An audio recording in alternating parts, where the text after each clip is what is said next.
Fala, programador! E aí, cara, o que você anda programando? Galera, no vídeo de hoje eu vou falar um assunto baseado na entrevista de emprego.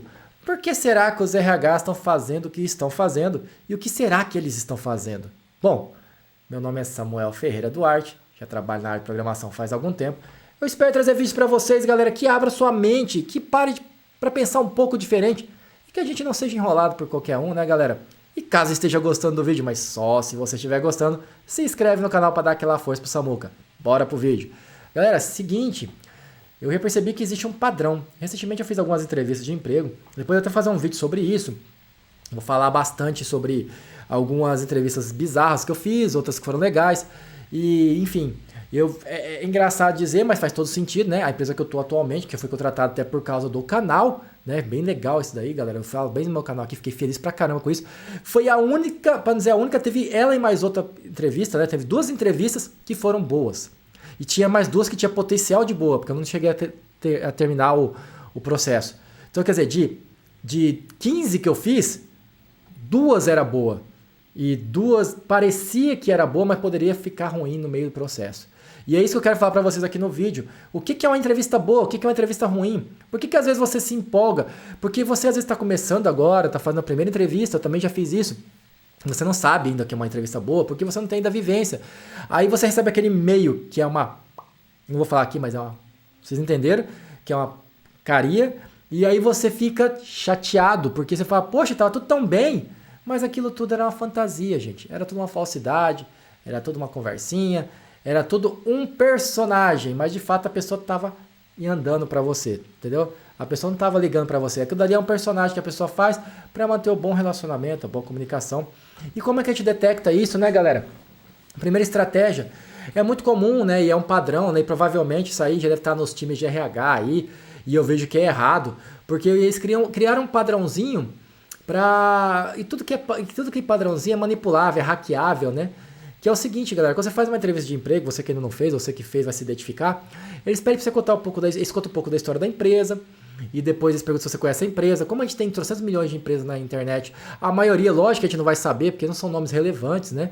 Não são nomes que a gente tá na boca do povo. E ao mesmo tempo que a gente que a gente não conhece, depois pedem pra gente perguntar se gostou e depois eles perguntam se a gente contar um pouco da nossa história e um pouco do case de sucesso, o software que a gente trabalhou.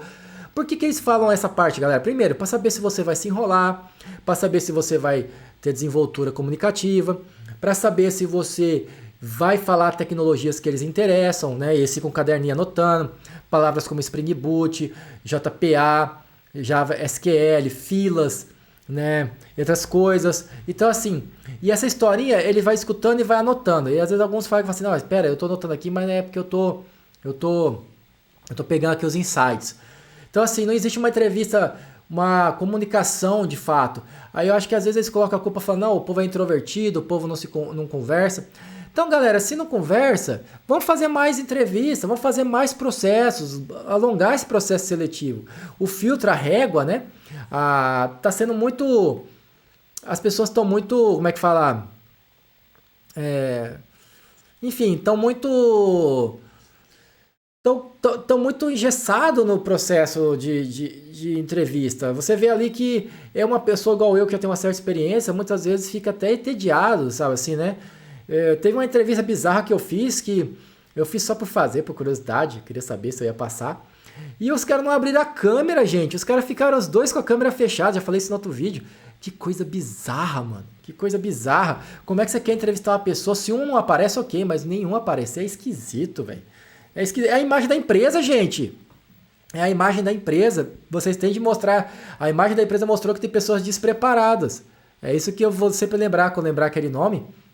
Fala, poxa, a parte do RH até que é bem legal, a mulher foi bem legal comigo, mas a parte da técnica, né?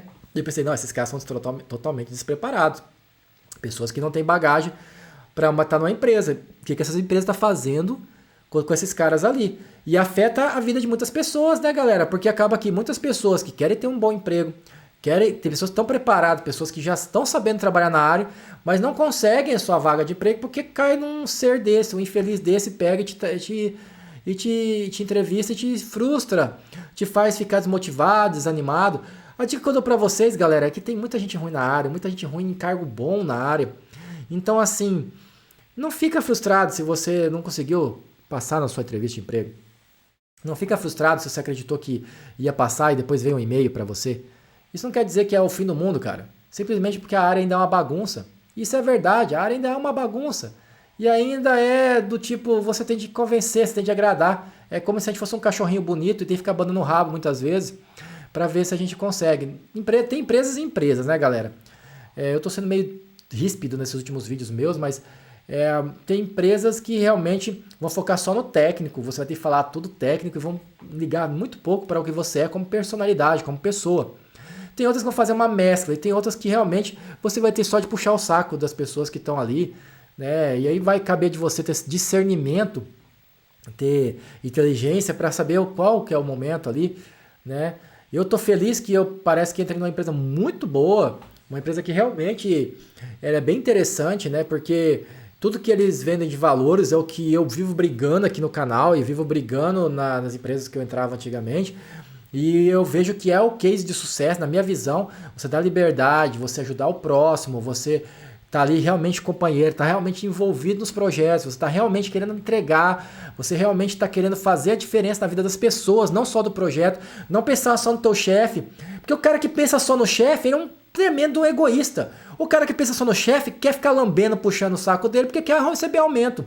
Eu um dia, se for chefe de alguém, sendo sincero pra vocês, eu não vou valorizar uma pessoa que fica toda hora me lambendo, gente. Porque o cara que tá me lambendo, ele tá me lambendo porque ele quer realmente alguma coisa em troca.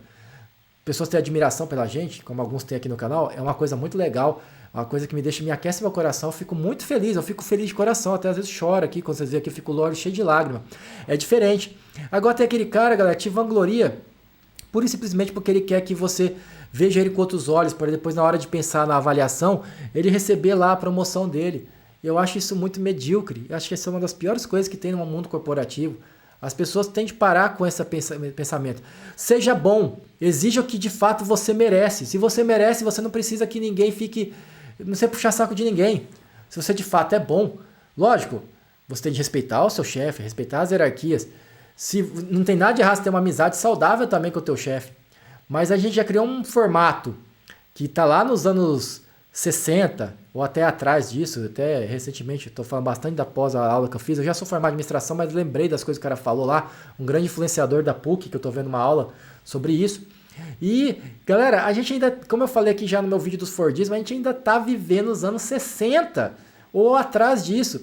A alta hierarquia, né? Onde o chefe fala, você tem de obedecer. E se você questionar ele, como assim ele é ousado? Como assim ele teve a ousadia de me questionar?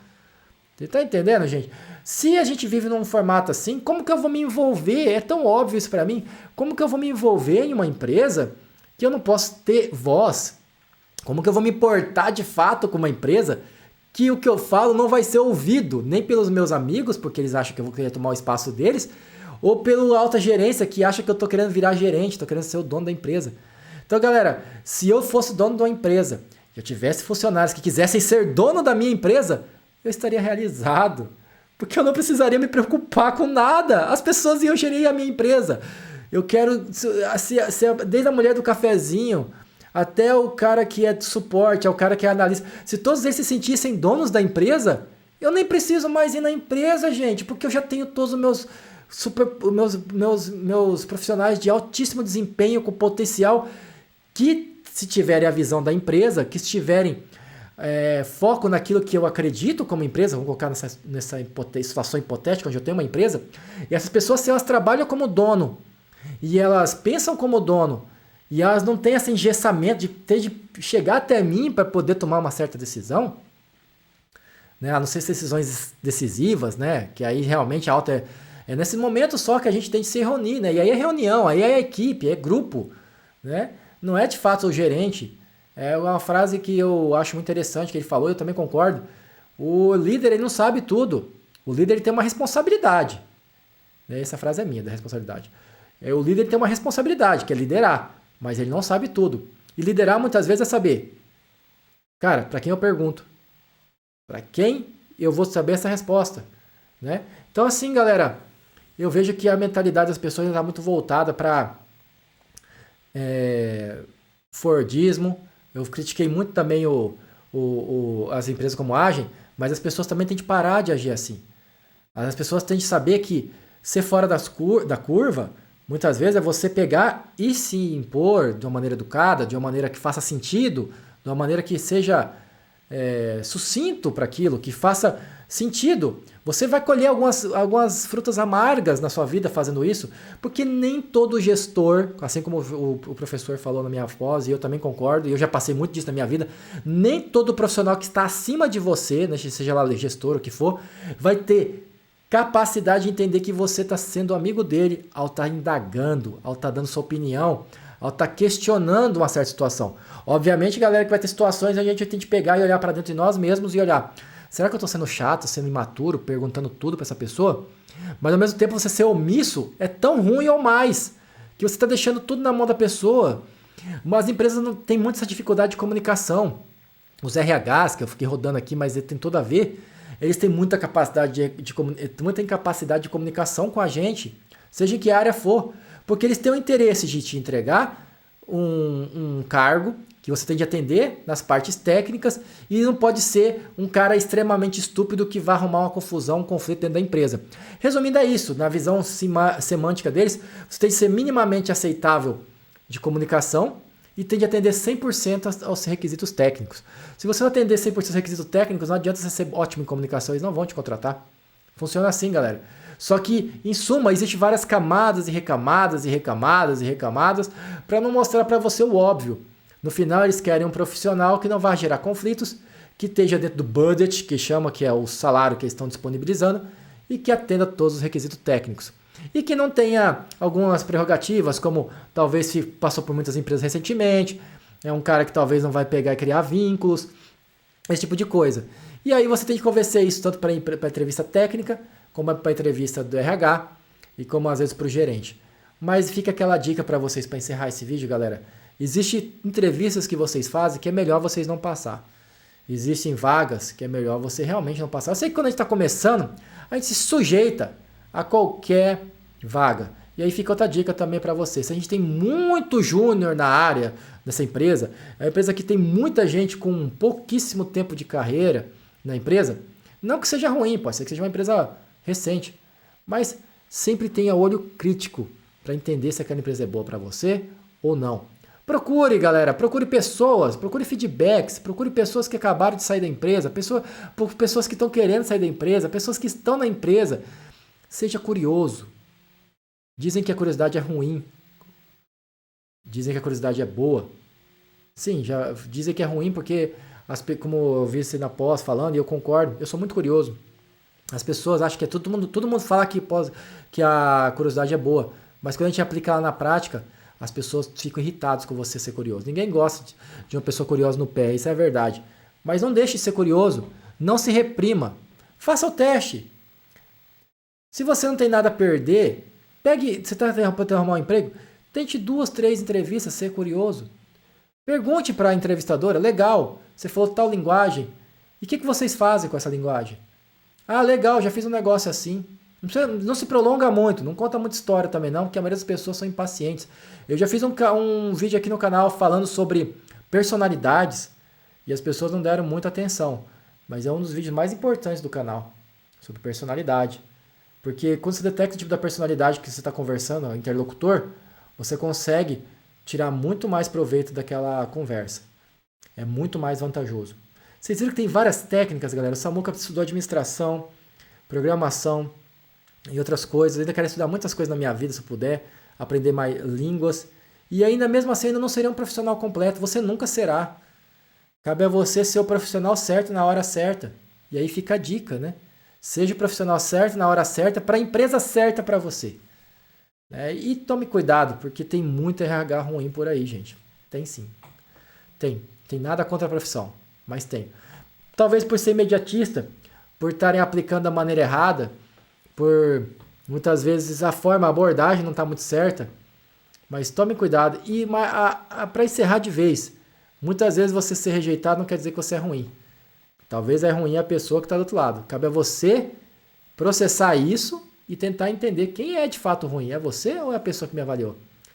Já vi casos... Opa, gente, bati aqui no microfone. Já vi casos de pessoas que foram rejeitadas numa empresa que eu trabalhei e em uma semana ele conseguiu um emprego indo para o mercado.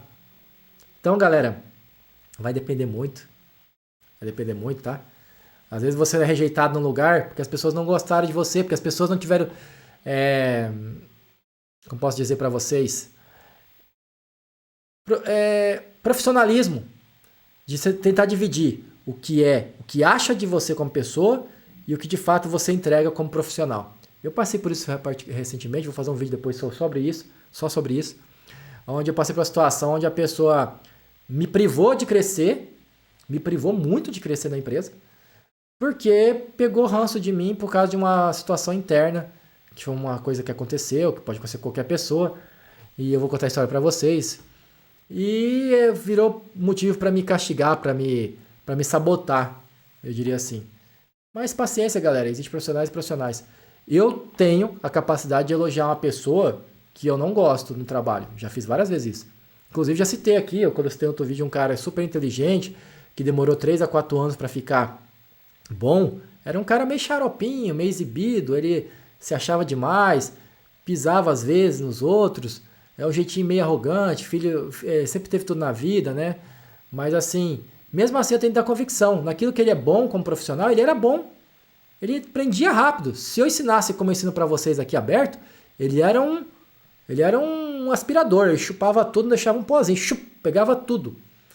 E é por isso que eu deixei ele meio que solto, porque se ele já tem potencial e ele era muito arrogante, deixasse ele aprender um pouco sozinho, né? Tem até uma história aí, bom, deixar para qualquer dia aí, uma história que eu deixei ele ficar uma semana cozinhando um negócio porque ele estava muito exibido, depois de uma semana ele não conseguiu e depois eu mostrei para ele, era questão de 2 minutos, resolveu. Mas não é que eu sou maldoso, galera, porque eu queria fazer, o meu gestor, ele falou para mim que ele era muito bom e só faltou falar que eu não servia mais para nada, que eu era um lixo. Aí eu falei, então tá bom, então ele faz lá sozinho, né? E aí, por ironia do destino, o moleque ficou uma semana para instalar uma coisa que eu mostrei como é que instalava. E eu nunca tinha instalado, isso que é a ironia, mas eu já tinha experiência de saber como que fazia para resolver alguns problemas, né? Aí eu fui lá, cliquei no botão direito, fiz lá um negócio, modo de compatibilidade, e mandei instalar e... Enfim, essa é a história, né? E aí o moleque agradeceu muito, né? Porque ele veio pedir para mim, Samuel, pelo amor de Deus, me ajuda aqui, já não tô conseguindo, já tô há dias aqui, não consigo. E aí isso aí você vê que até o maior gênio, até o cara com mais potencial, precisa dos outros. Todo mundo precisa, galera. E você falar que um é mais de jeito que os outros, eu acho que é o gerente medíocre nesse ponto. Meu amigo gerente de projeto sabe quem é, se um dia ele ver esse vídeo, vai saber quem que é. Mas isso foi um pensamento medíocre dele. Ele também não acerta toda hora, não. Tem umas coisas que ele erra muito. Colocar pessoas para se disputar e para se gladiar é uma mentalidade um pouco errada, né, de gestão. Mas aí são assuntos para muitos outros vídeos, né, galera? Galera, agradeço demais a atenção de vocês. Espero que vocês tenham gostado dos vídeos. Espero que vocês se inscrevam no canal. E até o próximo vídeo do Samuca aí, né, galera? Falou! Ha!